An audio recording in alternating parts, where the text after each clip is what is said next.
Buonasera e ben ritrovati con l'informazione flash di New Sicilia. Questi titoli più importanti del pomeriggio. La Procura di Ivrea ha iscritto 2 persone sul registro degli indagati per il disastro ferroviario di Brandizzo che ha causato la morte di 5 operai, di cui 2 siciliani. La procuratrice Viglione parla di gravi violazioni della procedura di sicurezza al momento dell'incidente. Non si esclude il dolo eventuale per i reati di omicidio e disastro.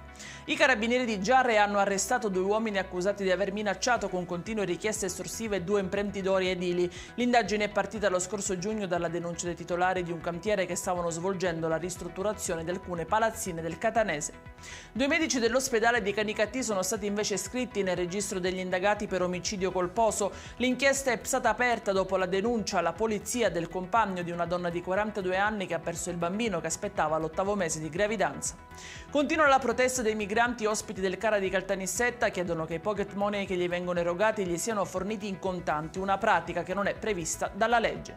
E in chiusura il meteo, nuovo rialzo delle temperature nel weekend in Sicilia. La protezione civile regionale ha anche diramato uno stato di preallerta arancione per rischio incendi in tutte le province. Ed è tutto per questa edizione. Gli approfondimenti su queste notizie li trovate sul nostro sito www.newsicilia.it e sui nostri canali social. Arrivederci e a domani.